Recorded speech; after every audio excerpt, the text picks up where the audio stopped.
People often go to one of two extremes. We all tend to do it, don't we? We have our own personal preferences and directions we like to go, and things that we've seen work in the past and that therefore we think are the best way to go.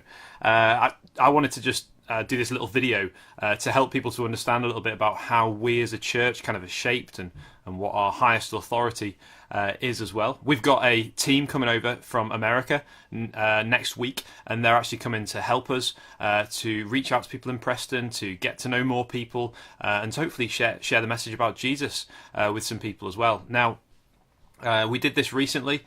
We actually went out on the streets with another team of people in Preston, and we just did some really kind of non-confrontational, kind of low impact interpersonally anyway, low impact conversations with people in the street. We did little interviews with them just to find out what they know about Jesus and what they think about him, and also to open up the possibility of conversations about Jesus as well further down the line. And we had a great time. I chatted with a lady who she said she was Romanian Orthodox, and it was fascinating to hear how they've just totally departed from what the Bible actually says about Jesus and what he's done. But we had a really good conversation about things.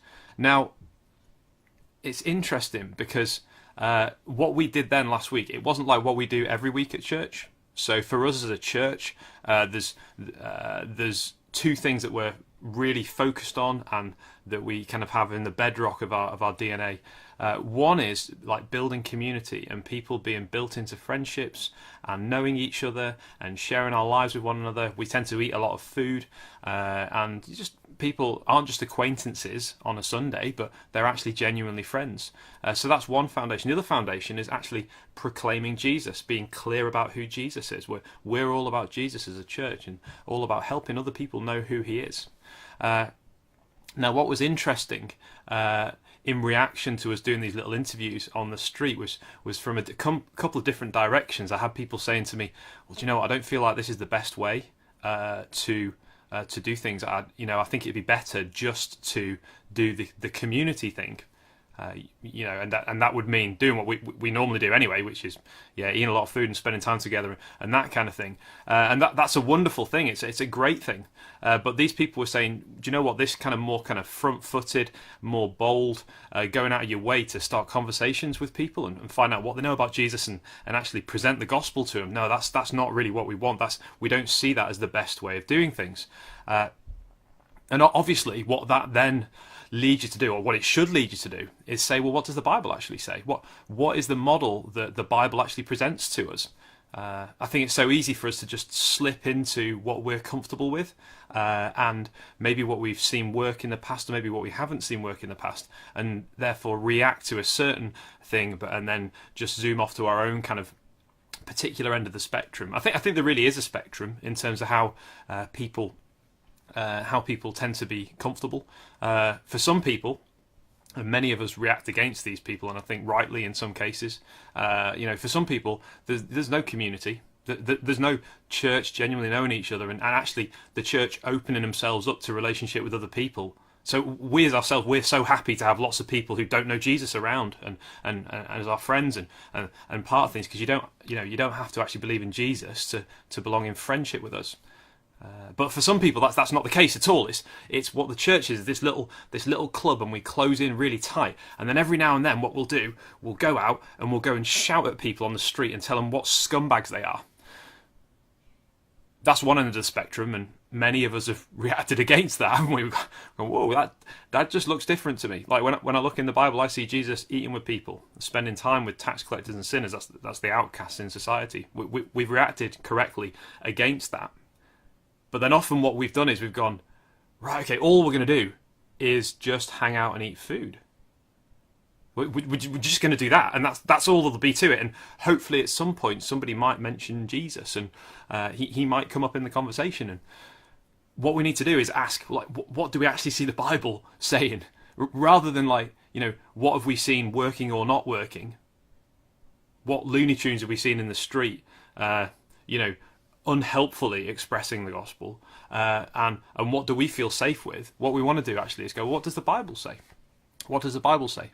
So we as a church throughout our whole life, we've been so clear that we want to build a community of people where you don't have to meet particular entry requirements to belong in friendship amongst us. Like, people don't have to be Christians. They don't have to have the same ethical stance as us to be in friendship and to be around. And we're delighted to spend time with loads of different people.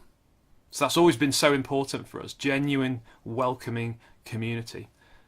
But also, what we see in the Bible, in Acts 17, for example, is we do see people going out of their way to engage in conversation with people. So this is Paul. He's in Athens. He's waiting for Silas and Timothy to come to him. And in verse 16 it says, "Now while Paul was waiting for them at Athens, his spirit was provoked within him as he saw that the city was full of idols." So Paul's looking around and he sees that actually there's a lot of idolatry going on in that city. The true God is not being worshipped.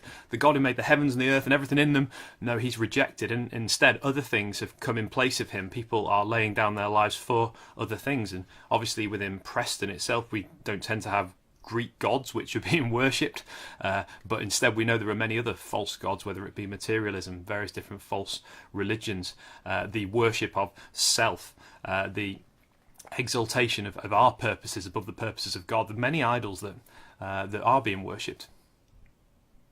And it's interesting because Paul reacts to that worship of idols. It says that his spirit was provoked. He was concerned about it. He didn't want other things receiving worship and glory, which was really only due to the true and living God, the God that he loved, he knew, and who calls all people everywhere to repent. So what does Paul do? So he reasoned in the synagogue with the Jews and the devout persons, and in the marketplace every day with those who happened to be there. He reasoned with people, with the religious people, the Jews and the devout persons, and in the marketplace every day with those who happened to be there. They just happened to be there. Paul's like, let's talk about this. And we know going on that, they say, some of them reacted, what does this babbler wish to say? Others said, he seems to be a preacher of foreign divinities, because he was preaching Jesus and the resurrection. Paul was being quite clear about who Jesus was. He was going out of his way to talk about Jesus. You see, what we want to do is we want to allow the Bible to set our expectation of what church life looks like and also what evangelism looks like. And when we look in the Bible, what we do see is Jesus and also the early church spending time with people. We see community being built. We see outsiders being included in that community. And we also see the proclamation, the preaching of Jesus happening as well. Jesus' disciples, when Jesus appointed apostles, he appointed them so that they could be with him. That's community. And so that he could send them out to preach. That's preaching. You see, both of these things are fundamental to the biblical picture of how the church is in the world. So it's really easy for us, I think, to, out of fear for what other people think of us, to just go, do you know what? Really, I just think I'm just going to be friendly to people, and maybe one day if they might maybe if I'm really nice to them, and maybe if we're really good friends, they might ask a little bit about Jesus. And do you know what they might do? They absolutely might do, and it's wonderful if they do. That's great. But it's so easy to just hide behind that kind of comfortable way of doing things because we're scared. We're scared.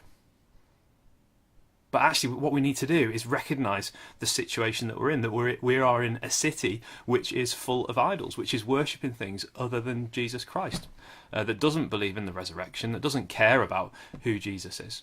And the most loving thing that we can do is to include people in community, to be friends with them wherever they're up to, and to let people know who Jesus is, and to be front-footed in our proclamation of him.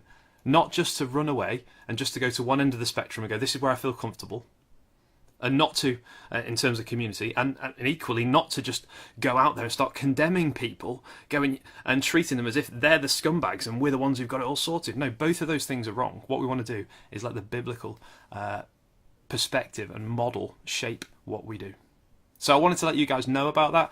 We're going to be doing this next week. So, hey, some of you might be listening and going, do you know what? I actually need to get involved in this. I'd love to go and chat with people a little bit about Jesus. You recognise that people don't know about Jesus. And this is a great opportunity, so just get in touch. Let me know if you want to come along and help out. On the other hand, we've got loads of social things going on as well. We love to build community. Have I mentioned that? So feel free to get involved in that as well. And you can find out more on our Facebook page as well, and also on our website, www.christcentralpreston.co.uk.